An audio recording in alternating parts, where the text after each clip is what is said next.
আমার স্কুলের ছাত্র বাবারা, কলেজের ছাত্র বাবারা, তোমরা তখন এবাদত ভাগ করিয়া দিছ, এবাদত ভাগ করিয়া দিছি। কিরে ভাই তুই টুপি পরস না কেন? বলে হুজুর আমি তো কলেজে পড়ি। কিরে তোলাবা তুই ছোট বয়সে টুপি পরস কেন? বলে হুজুর আমি তো কওমি মাদ্রাসায় পড়ি। এবাদত ভাগ। যে কলেজে পড়ে সেও কিন্তু মুসলমান, যে মাদ্রাসায় পড়ে। কিন্তু যখনই বলবেন কিরে ভাই তুই টুপি পরস না কেন? বলে হুজুর আমি তো ইউনিভার্সিটিতে পড়ি। কিরে ভাই তুই টুপি পরস কেন? বলে আমি তো কওমি মাদ্রাসায় পড়ি। বলে কিরে ছোট বাচ্চা তুই এত অল্প বয়সী দাড়ি রাখছো কেন? বলে হুজুর আমি তো মাদ্রাসার ছাত্র। কিরে বাবা তুই দাড়ি কাটছস কেন? বলে হুজুর আমি তো ইউনিভার্সিটির ছাত্র। ইবাদত ভাগ করে ফেলছে। কিরে ভাই তুই এই অল্প বয়সে লম্বা জামা পরলি?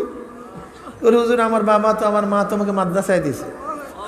একই মায়ের আরেকজন ছেলে, একই বাবার আরেকজন সন্তান, কিরে তুই যে প্যান্ট শার্ট পরতেছস? বলে হুজুর আমি তো ইঞ্জিনিয়ারিং ইউনিভার্সিটির মধ্যে পড়ি। একই মা একই বাবা, ঠিক না?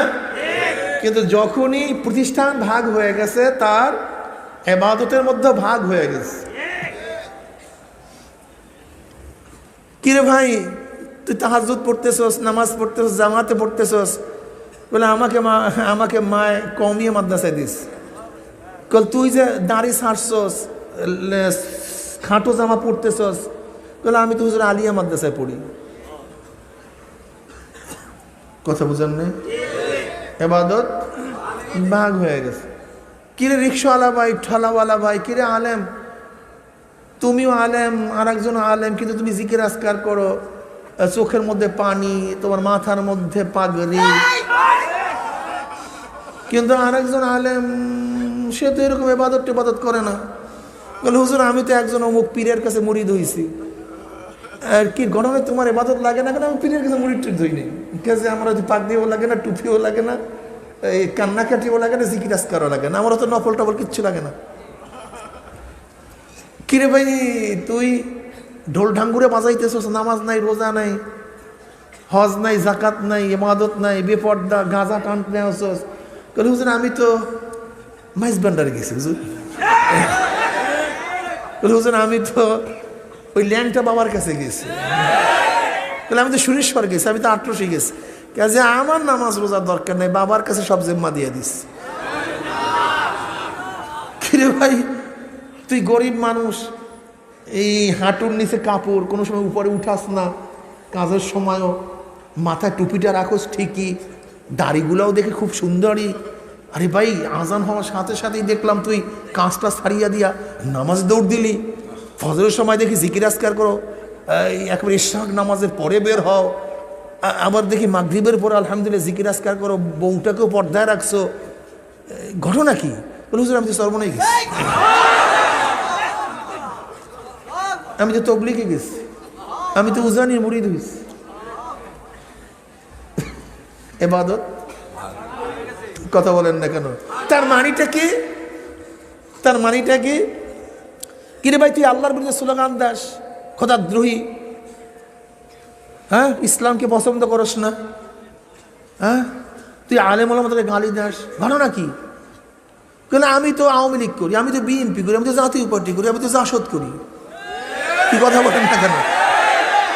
তার মানে ও মুসলমানের বাচ্চা আওয়ামী লীগ করলে হুজুরদেরকে ঠ্যাঙ্গাইলে কোনো অসুবিধা নেই, বিএনপি করিয়া শরিয়াতকে অস্বীকার করলে কোনো সমস্যা নেই, ছাত্র ইউনিয়ন করে আল্লাহকে অস্বীকার করলে কোনো সমস্যা নেই। কি বুঝলেনটা কি? কিরে বাবা তুই না মাদ্রাসায় পড়ছস, আলিয়া মাদ্রাসা, তোরকে ছোটবেলা তো ভালোই দেখছিলাম, দাড়ি টাড়িও রাখছস, নামাজ টামাজ পড়ছো, এখন তোর চুল ছাটা লম্বা লম্বা, দাড়ি ছাটা, আবার দাড়ি কাটছস, প্যান্ট শার্ট পরস। হুজুর আমি তো শিবির করি।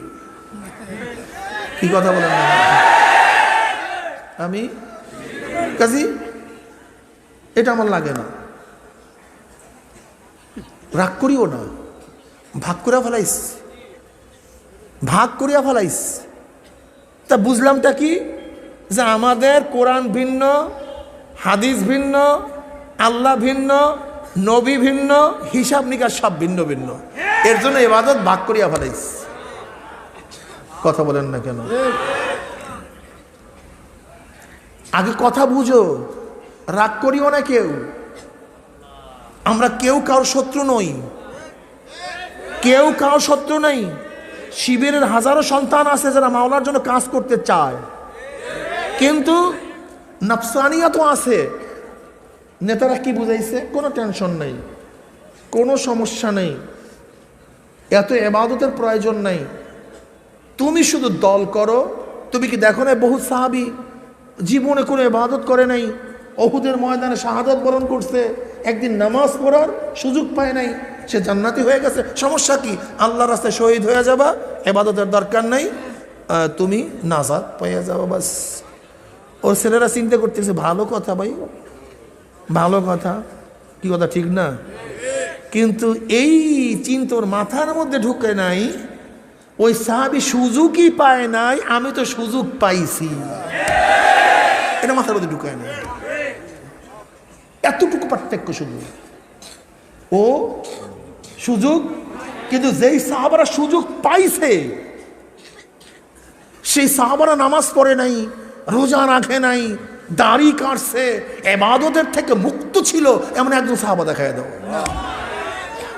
হ্যাঁ, আমরাও তো বলি, এখন যদি তুমি কালেমা পড়ো, এখন জীবনে ইবাদত করো নাই, তুমি কাফের ছিলা, মুশরিক ছিলা, মুনাফিক ছিলা, গোমরা ছিলা, কিন্তু মুমিন। মনে রাখতে হবে, একটা হলো ঈমানওয়ালা ফাসিক, আর একটা হলো বেঈমান থেকে মুমিন, দুইটা আসমান জমিন পার্থক্য। ভালো মতো বুঝিও। কিন্তু যদি কোনো কাফের আজকে এই মুহূর্তে 80 বছর বয়স, এই মুহূর্তে ঈমান আনে, 5 মিনিট পর মারা যায়, সে জান্নাতি না জাহান্নামী? জোরে বলেন। বেলা শক জান্নাতি। ঈমান আনার সাথে সাথে তার জিন্দেগির সমস্ত গুনাহ মাফ, সমস্ত কুফরি মাফ, শিরকি মাফ। লেকিন কোন মুমিন যদি ফাসিক হয়, ইবাদত না করে, আর এই অবস্থা যদি মারা যায়, তুমি কি ভাবছো ডাইরেক্ট জান্নাতি? এইটাই তো সমস্যা, ভেজালটাই তো এখানে। তুমি স্কুলে ভর্তি হইছো 1 মাস আগে, কয় মাস আগে? তোমার বেতন পাওনা ছিল, কিন্তু দেও নাই। কিন্তু আজকে এক ব্যক্তি ভর্তি হয়েছে। আচ্ছা, যেই ব্যক্তি আজকে ভর্তি হয়েছে, সেও কিন্তু ওই মাদ্রাসারই, ওই প্রতিষ্ঠানের ছাত্র। এখন বলো তো, যে আজকে ভর্তি হয়েছে তার কি বিগত দিনের বেতন দিতে হবে?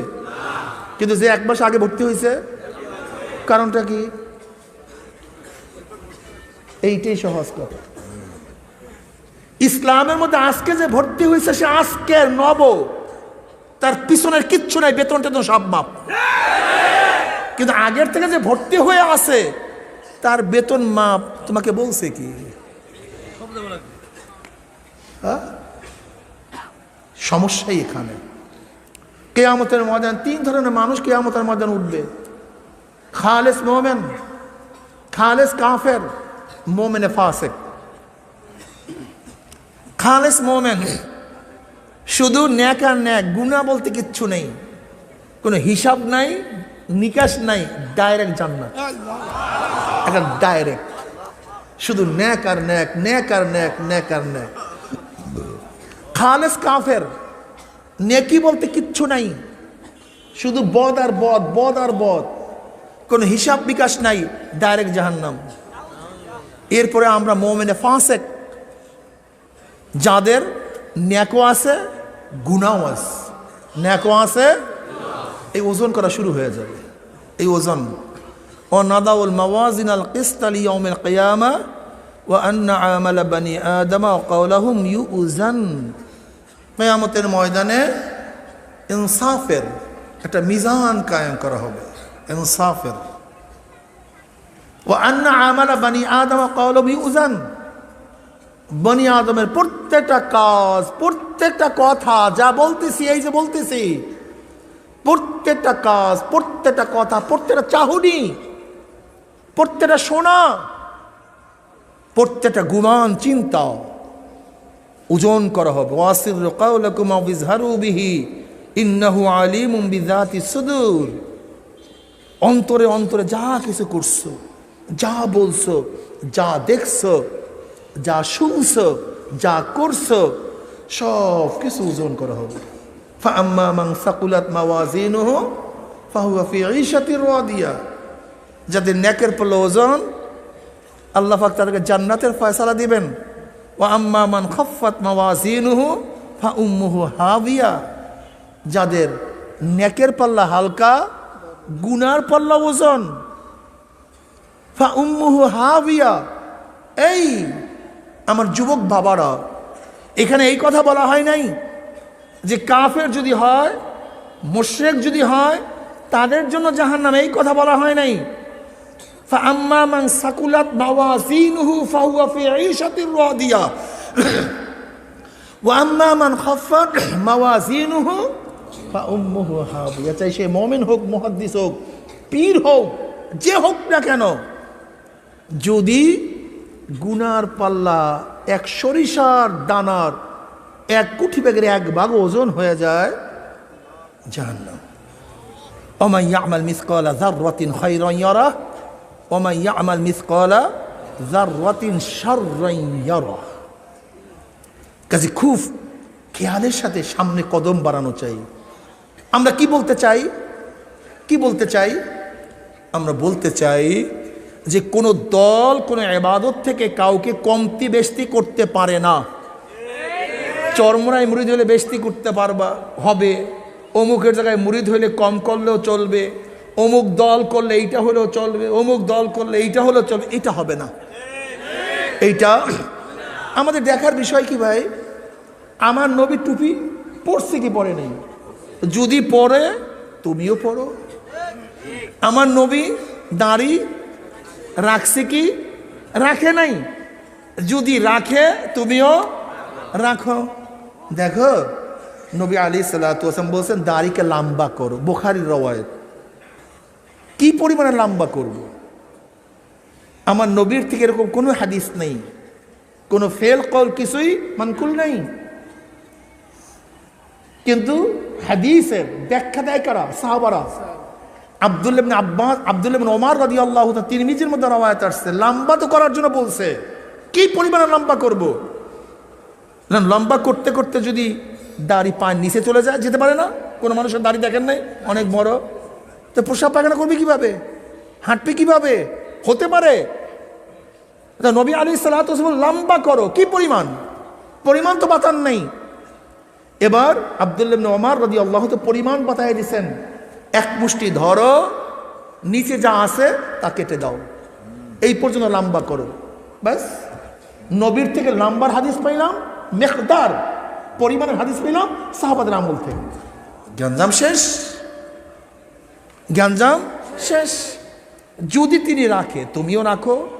হ্যাঁ, আমি এই কথায় একমত, সবাই মন মেজাজ আমলের অবস্থান এক না। সবাই ফার্স্ট ক্লাস ফার্স্ট হবে না, সবাই গোল্ডেন এ প্লাস পাবে না, কিন্তু খবরদার অস্বীকার করিও না। তুমি ভালো ছাত্র নও, কিন্তু যে ভালো ছাত্র তাকে শ্রদ্ধা করো, তাকে আপন জানো, ঘৃণা করতেছো কেন? হ্যাঁ, একজন 99 মার্কস পাইছে, 95 পাইতেছে, তুমি বলো ভাই আমারও পাওয়া উচিত ছিল, কিন্তু আমি পারি নাই, আমার মধ্যে ত্রুটি আছে, দুর্বলতা আছে, কিন্তু ও ঠিক করছে। ও কি করছে? কিন্তু আমরা কি করি ভাই? আমি যেহেতু পাইছি 33, ও যেন 33ই পায়। হাই, এত মার্কস ভালো না, বেশি ভালো ভালো না, এত পাবে কেন? এরকম কোনো বোকাকে আজ পর্যন্ত তর্ক করতে শুনছেন আপনি? হ্যাঁ, যদি আপনি 95 পান আর বোকায় যদি 33 পায়, আর সেই বোকায় যদি 95 মার্কসের উপরে স্কেল তুলে তুই এত পাইছস কেন, তা সবাই বলবে কি তোর সে বড় পাগল কেউ নেই, তোর লজ্জা লাগা উচিত। ও পাইছে আর তুই 5 নাই, আজকে ওকে ঠাটাইতেছস। কি কথা বলেন না কেন? বরং তাকে শ্রদ্ধা করো, সম্মান করো, মোহাব্বত করো, আফসোস করো। এইটা তোমার জন্য সবচেয়ে আহসান পদ্ধতি, উত্তম পদ্ধতি। কিন্তু তুমি কি করতেছ? যে ব্যক্তি ভালো মার্কস পাইছে তাকে ঘৃণা করতেছ, অপবাদ দিচ্ছ। তুমি টুপি পরতে পারো না, এটা তোমার ত্রুটি। দাড়ি রাখতে পারো না, তোমার ত্রুটি। তুমি লম্বা জামা গাইতে পারো, তোমার ত্রুটি। তুমি জিকির আজকার করতে পারো, তোমার ত্রুটি। বসেন, শোনেন, আমি একটা কথা বলি, আমাদের মেজাজ কি, এক ব্যক্তি যদি জিন্দিগিতে নামাজ না পড়ে, সে যদি বলে, একজন কাফের আজকে বলে, হুজুর আমি নামাজ রোজা কিছু করবো না, শুধু ঈমান আনবো, আমার কি অনুমতি আছে? আমি বলবো আছে, অনুমতি আছে, ঈমান আনো শুধু। কারণটা কি? যে ব্যক্তি জিন্দিগিতে একবার ঈমানের সাথে আল্লাহ, কয়বার? একবার আল্লাহকে ডাক দিবে, একবার ঈমানের সাথে একবার আল্লাহকে ডাক দিবে, সে আবাদুল আবাদ জাহান্নামে থাকবে না, সে একদিন না একদিন জান্নাতে যাবে ইনশাআল্লাহ। তা কেউ যদি বলে হুজুর আমি শুধু ঈমান আনবো, আমি নামাজ রোজা করতে পারবো না, ইজাজত আছে? আমরা কি বলবো? ইজাজত আছে। কেউ যদি বলে হুজুর শুধু ঈমান আনবো, ফরজ আদায় করব, সুন্নাত পালন করব না, আমরা কি বলবো? করো, সমস্যা নেই। যদি কেউ শুধু সুন্নাত মুআক্কাদ আদায় করব, অন্য কিছু করব না, আমরা বলি করো, সমস্যা নাই। কেউ যদি বলে হুজুর মোটামুটি 33 পাবো, পরীক্ষা দেবো, দাও। 45 পাবো, পরীক্ষা দেবো, দাও। 60 পাবো, পরীক্ষা দেবো, দাও। 70 পাবো, পরীক্ষা দেবো, দাও। 80 পাবো, পরীক্ষা দেবো, দাও। আমরা কাউকে বাধা দেব না, কিন্তু উস্তাদের টার্গেট আমার প্রত্যেকটা ছাত্র যেন গোল্ডেন এ প্লাস পায়। উস্তাদের টার্গেট আমার প্রত্যেকটা ছাত্র যেন গোল্ডেন এ প্লাস পায়। ঠিক যারা আমরা দায়ী আছি, আমরা মানুষকে দাওয়াত দেই, আমাদের টার্গেট হলো আমাদের প্রত্যেকটা মাদউ, যাদেরকে দাওয়াত দিচ্ছি তারা যেন গোল্ডেন এ প্লাস পায়। ফরজের মধ্যে 100%, ওয়াজিবের মধ্যে 100%, সুন্নতে মুআক্কাদের মধ্যে 100%, মুস্তাহাবের মধ্যে 100%, গুনার মধ্যে 0, নেকের মধ্যে ভরপুর, এরকম রেজাল্ট নিয়ে যদি কিয়ামতের মধ্যে উঠতে পারে। গুনার ব্যাপারে 0, নেকের ব্যাপারে পাহাড়। এইটাই তো চাই। তুমি কি দেখো নাই ছাত্রকে বারবার পর এরপরও ছাত্র ফেল করে, আর যদি উস্তাদ বলে পড়া লাগবে না, এত দরকার নাই, ঘুমা, খেল, তাহলে ফেলের পার্সেন্টেজের অবস্থা কি হবে? যদি কারই পড়বে ফেল। হ্যাঁ, এমনি নাসুন্না বুড়ি, আরো তো সে ঢোলের বাড়ি। আচ্ছা বলেন তো, দাড়ি কাটতে মনে চায় না দাড়ি রাখতে মনে চায়? আমার তো কাটতে মনে চায়, আপনার কি অবস্থা আমি জানি না, আমার নিজের কথা বলতেছি। আমার নিজের কাটতে মনে চায়, আমার টুপি ছাড়তে মনে চায়, আপনার কি অবস্থা আমি জানি না।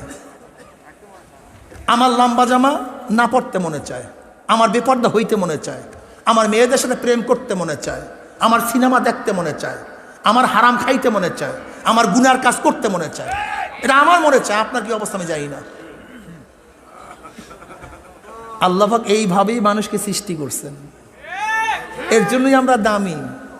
নফস চায় কিন্তু করা যাবে না। যদি নাই চাই তো তুমি তো ফেরেশতা, তোমরা তো দাম কেন? তুমি তো ফেরেশতা। সিনেমা দেখতে মনে চায় না কার? ফেরেশতা। গান শুনতে মনে চায় না কার? জোরে বলেন। মেয়েদের দিকে তাকাইতে মনে চায় না কার? হারাম খাইতে মনে চায় না কার? তা তুমি তো ফেরেশতা, তুমি দুনিয়াতে আসছো কেন? হ্যাঁ, আল্লাহ পাক রব্বুল আলামিন তার কুদরতে 3 ধরনের মাখলুকাত সৃষ্টি করছেন। নাম্বার 1 জানোয়ার, নাম্বার 2 ফেরেশতা, নাম্বার 3 মানুষ। জানোয়ার আল্লাহ পাক সৃষ্টি করছেন প্রবৃত্তি দিয়া, চাহিদা, শুধু চাহিদা আছে, প্রবৃত্তি আছে, জ্ঞান নাই, আকল নাই। আল্লাহ ফেরেশতা সৃষ্টি করছেন যার মধ্যে আকল আছে, জ্ঞান আছে, চাহিদা নাই, উভয় সমন্বয় মানুষ। কথা বলেন না কেন? জানোয়ারের মধ্যে খাওয়ার চাহিদা আছে, যৌনতার চাহিদা আছে, নাই কি জ্ঞান, কোনটা খাওয়া জায়েজ, কোনটা খাওয়া জায়েজ না, কোনটা হালাল, কোনটা হারাম, কি করা উচিত, কি করা উচিত না, শুধু করতে চায়, উচিত কি উচিত না এই জ্ঞান তার মধ্যে নেই। চাহিদা আছে কিন্তু হালাল হারামের তমিজ তার মধ্যে, যৌনতা আছে কিন্তু হালাল হারামের কোনো টেনশন তার মধ্যে নাই। আর ফেরেশতাদের মধ্যে খাওয়ার চাহিদা, যৌনতার চাহিদা, কিচ্ছু নেই, শুধু জ্ঞান আর জ্ঞান, জ্ঞান আর জ্ঞান, আকলের কোনো অভাব নেই। উভয় সমন্বয় মানুষ। সিনেমা দেখতে মনে চায়, কিন্তু দেখবো কি দেখবো না, এই জ্ঞান আল্লাহ পাক তোমার আমার মাথায় দিয়ে রাখছেন। মিথ্যা কথা বলতে মনে চায়, কিন্তু বলবো কি বলবো না, এই জ্ঞান তোমার মাথার মধ্যে আমার মাথার মধ্যে আল্লাহ পাক দিয়ে রাখছেন। প্রেম করতে মনে চায়, কিন্তু এই প্রেম কি বৈধ কি অবৈধ, এই জ্ঞান আল্লাহ পাক তোমার মাথার মধ্যে আমার মাথার মধ্যে দিয়ে রাখছেন। কি কথা বলেন না কেন? যেই ব্যক্তি তার জ্ঞানের দ্বারা তার প্রবৃত্তি চাহিদাকে কন্ট্রোল করতে পারবে, আল্লাহ পাক রব্বুল আলামিন ওই মানুষটাকে ফেরেশতাদের চেয়ে দামি বানায় দেবে। ওয়ালাকাদ কাররামনা বানি আদম। আর যেই মানুষটা তার প্রবৃত্তিকে চাহিদাকে জ্ঞান দ্বারা কন্ট্রোল করতে পারবে না, উলাইকা কাল আনআমি বাল হুম আদাল, আল্লাহ পাক রব্বুল আলামিন ওই মানুষটাকে জানোয়ারের চেয়েও খারাপ বানায়া দিবে। অন্য আয়াতের মধ্যে আল্লাহ পাক কি বলে, উলাইকা হুম শাররুল বারিয়া, বলে কুত্তা শিয়াল শুয়ারের চেয়েও খারাপ। এই মানুষ চাহিদাকে কন্ট্রোল করতে করতে এত দামি হয়ে যায়, মেরাজের রজনীতে জনাবে মুহাম্মদ রাসূলুল্লাহ সাল্লাল্লাহু আলাইহি ওয়াসাল্লাম পায়ের আওয়াজ পাইতেছেন। নবী প্রশ্ন করছেন, ভাই জিব্রাইল কার পায়ের আওয়াজ?